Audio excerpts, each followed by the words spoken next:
নমস্কাৰ। আমাৰ আদিবাসী টকশ্ব'লৈ সকলোলৈকে আমি স্বাগতম জনাইছোঁ। আজি আমাৰ মাজত আছে ছ'চিয়েল মিডিয়াত তেখেতে বিভিন্ন সময়ত আদিবাসী চাহ জনগোষ্ঠীৰ বিভিন্ন সমস্যাৰ লগতে বিভিন্ন জাতি জনগোষ্ঠীৰ বিভিন্ন সমস্যালৈ তেখেতে সৰব হৈ থাকে। তেখেত হৈছে বিতুল কুৰ্মী ডাঙৰীয়া। তেখেত আমাৰ মাজত উপস্থিত হৈ আছে। তেখেতৰ পৰা আজি এই বিষয়ত আমি কিছু কথা চৰ্চা কৰিবৰ কাৰণে তেখেতক আমন্ত্ৰণ জনাইছোঁ।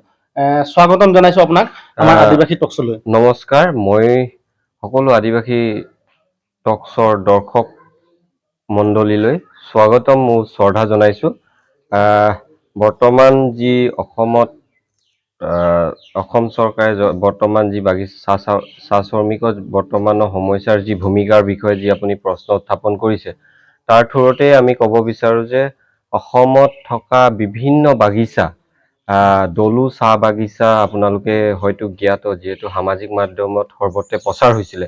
দলু চাহ বাগিচাৰ যিসকল শ্ৰমিকৰ যি অৱস্থা, এই অৱস্থাৰ বিষয়ে হয়তো সকলোৱে অৱগত। তেতিয়া সেই সময়ত শ্ৰম মন্ত্ৰী আছিল সঞ্জয় কিষাণ ডাঙৰীয়া। তেখেতৰ যি ভূমিকা, সেই ভূমিকাৰ বিষয়ে সকলোৱে জ্ঞাত, কিয়নো বৰ্তমান সময়ত 3টা সংগঠন আদিবাসী চাহ শ্ৰমিকৰ জনপ্ৰিয়তা লাভ কৰিছে। এক নম্বৰ হৈছে অসম চাহ মজদুৰ সংঘ, যাক চমুকৈ ACMS বুলি কোৱা হয়। দ্বিতীয়তে হৈছে অসম চাহ জনজাতি ছাত্ৰ সন্থা, যাক আট্ৰা বুলি সকলোৱে চিনি পায়। তৃতীয়তে হৈছে অসমত আদিবাসী জনগোষ্ঠীটোৰ যি এক সংগঠন, সদৌ অসম আদিবাসী ছাত্ৰ সন্থা আছা, চমুকৈ আছা বৰ্তমান 3টা ভাগত বিভক্ত হৈ আছে। সমগ্ৰ অসমৰ আদিবাসীৰ মূল সমস্যাসমূহৰ ওপৰত তেওঁলোকে গণতান্ত্ৰিকভাৱে আন্দোলন কৰিছে, আৰু 3টা সংগঠনে সৰব ভূমিকা পালন কৰা দেখা গৈছে। আমি যদি চাব বিচাৰোঁ, অসমত যি আট্ৰা জন্মলগ্নৰে পৰা আট্ৰাই হওক, আছাই হওক বা ACMS হওক, জনগোষ্ঠীটোৰ ক্ষেত্ৰত যেনেধৰণে অৱদান আগবঢ়াব লাগিছিলে, জনগোষ্ঠীটোৰ যি মূল সমস্যাসমূহৰ ওপৰত যেনেধৰণে আলোচনা কৰিব লাগিছে, আজি পৰ্যন্ত তেওঁলোকক কৰা দেখা নাই। আপুনি চাব পাৰে যে পূৰ্বতে আছিলে অসম চাহ জনজাতি ছাত্ৰ সন্থাৰ পৰা চাহ জনজাতি ছাত্ৰ সন্থাৰ পৱন সিং ঘাটোৱাৰৰ পৰা আৰম্ভ কৰি বৰ্তমান সময় যি ৰাজনৈতিক প্ৰেক্ষাপটত তেখেতে ৰাজনৈতিক পথাৰত খোজ দিছে পৱন বেদিয়ালৈকে। আপোনালোকে দেখিছে তেওঁলোকে একালত সমগ্ৰ অসমৰ আদিবাসী চাহ জনগোষ্ঠীটোৰ কাৰণে নিৰবিচ্ছিন্নভাৱে কাম কৰি আহিছিলে। কিন্তু ক'ৰবাত নহয় ক'ৰবাত জনগোষ্ঠীটোৰ মূল সমস্যাসমূহ চৰকাৰৰ ওচৰত পদাৰ্পণ কৰোঁতে তেওঁলোকৰ হেয় প্ৰতিপন্ন হৈছিলে বা চৰকাৰৰ ওচৰত আঁঠু লোৱা দেখা গৈছিলে। যিহেতু আমি দেখিছোঁ যে অসম চাহ জনজাতি ছাত্ৰ সন্থা পৱন সিং ঘাটোৱাৰ এসময়ত মন্ত্ৰী আছিল। দ্বিতীয়তে পৃথিৱী মাঝি, যি আট্ৰা সংগঠনক লৈ আজি জনগোষ্ঠীটোৰ এক ৰাজনৈতিক প্ৰেক্ষাপটত এক নেতৃত্ব বহন কৰি মন্ত্ৰীৰ লগতে তেখেতে এবাৰ হয়তো অধ্যক্ষও হৈছিল, বিধানসভা অধ্যক্ষ। আমি দেখিব পাইছোঁ যিটো আদিবাসী মূল সমস্যাসমূহৰ ওপৰত তেওঁলোকে চৰকাৰৰ ওচৰত স্বতঃস্ফূৰ্তভাৱে দাঙি ধৰিব লাগিছিলে। সেই সমস্যাসমূহ ক'ৰবাত তল পৰিছে নেকি? ৰাজনৈতিকভাৱে আমাৰ জনগোষ্ঠীটোৰ যিসমূহ অধিকাৰ, এই অধিকাৰসমূহ নিঃশেষ কৰাৰ এক ষড়যন্ত্ৰ চলিছে নেকি? এই আমি পূৰ্বৰ পৰাই আমি দেখি আহিছোঁ। যিহেতু অসমত বৰ্তমানৰ যি ৰূপেশ গোৱালা ACMSৰ, অসম চাহ মজদুৰ সংঘৰ ACMSৰ এসময়ৰ ছেক্ৰেটাৰী আছিল, সাধাৰণ সম্পাদক আছিল। তেখেতে শ্ৰমিকসকলক লৈ গৰ্জন কৰি তেখেতে গৰ্জন গোৱালা নামে খ্যাত। তেওঁলোকে বৰ্তমান ডুমডুমা সমষ্টিৰ পৰা তেওঁলোকে নেতৃত্ব লৈ বিজেপি এজন বিধায়ক। তেখেতে বৰ্তমান তেখেত বিধানসভাৰ এজন বিধায়ক আৰু অসমৰ শ্ৰম বিভাগৰ লগতে গৃহমন্ত্ৰী পদত অধিষ্ঠিত হৈ আছে। কিন্তু যি ধৰণে তেওঁলোকে জনগোষ্ঠীটোক লৈ ভূমিকা নিৰূপণ কৰিব লাগিছিলে, আদিবাসী জনগোষ্ঠীটোৰ বা আদিবাসী জীৱিকাৰ মূল মন্ত্ৰ, যিহেতু আমি আদিবাসী চাহ জনগোষ্ঠীৰ জীৱিকাৰ মূল মন্ত্ৰ হৈছে চাহ বাগিচা। এই ক্ষেত্ৰত অকণমান আপোনাক কথা এটা সুধিব বিচাৰিছোঁ, পটককৈ মনলৈ আহিছে। যিহেতু বৰ্তমান সময়ত চাহ বাগিচাৰ যি সামগ্ৰিক পৰিস্থিতি একেবাৰে শোচনীয়, যাৰ ফলত চাহ শ্ৰমিকসকলৰ লগতে বাগিচাসমূহত যিবিলাক শ্ৰমিক নিয়োজিত হৈ আছে তেখেতলোকৰ জীৱন একেবাৰে দুৰ্বিহ, যাৰ ফলত এই ক্ষেত্ৰত চৰকাৰৰ ভূমিকাক লৈ আপুনি কি ক'ব? আপুনি চাওক, বৰ্তমান আমাৰ যিগৰাকী শ্ৰম মন্ত্ৰী, তেওঁ শ্ৰমিকৰ বৰঙণিৰে পৰিচালিত হোৱা এছিএমএছৰ এজন সাধাৰণ সম্পাদক।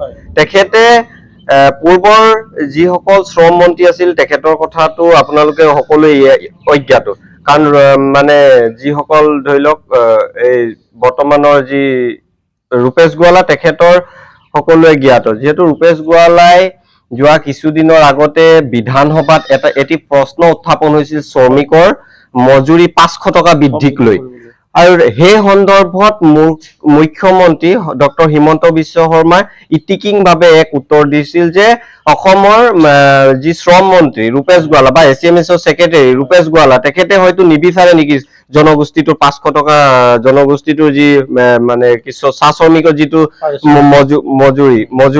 মজুৰি 500 টকা হোৱাটো বৃদ্ধি হোৱাটো তেওঁ নিবিচাৰে নেকি? সেইটো মুখ্যমন্ত্ৰী এক প্ৰকাৰে তেওঁলোকে কৈয়ে দিলে যে আচলতে আমাৰ জনগোষ্ঠীত থকা কিছুমান নেতা মন্ত্ৰীয়ে কেৱল মাত্ৰ চৰকাৰৰ ওচৰত আঁঠু লয়, আৰু আঁঠু লৈ তেওঁলোকে জনগোষ্ঠীটোক বন্ধকত ৰাখে। স্পষ্ট কথা, আজি জনগোষ্ঠীটোক বন্ধকত ৰাখি তেওঁলোকে কেৱল মাত্ৰ নিজৰ গাদীটো ৰাখিবৰ বাবে, নিজৰ মানে যিটো জীৱন নিৰ্বাহ প্ৰক্ৰিয়া সেইটো মানে বিলাসিতা কৰিবৰ কাৰণে তেওঁলোকে জনগোষ্ঠীটোক বন্ধকত ৰাখি তেওঁলোকে কাম কৰি আহিছে। তাৰে এটা প্ৰতিছবি প্ৰতিফলিত হোৱা আমি দেখা পালো, কাৰণ যোৱা বিধানসভাৰ যি সদনত যিসমূহ বিষয়বস্তু দাঙি ধৰিছে শ্ৰমিকক লৈ বা বাগিচাৰ জৰ্জৰিত অৱস্থাক লৈ, তেওঁলোকে সদায় দেখো আমি উপলুঙা মন্তব্য তেওঁলোকে উত্তৰবোৰ উপলুঙা দেখা পাওঁ। আৰু এটা বিষয়ৰ ওপৰত আপোনাৰ পৰা কিছু জানিব বিচাৰিম।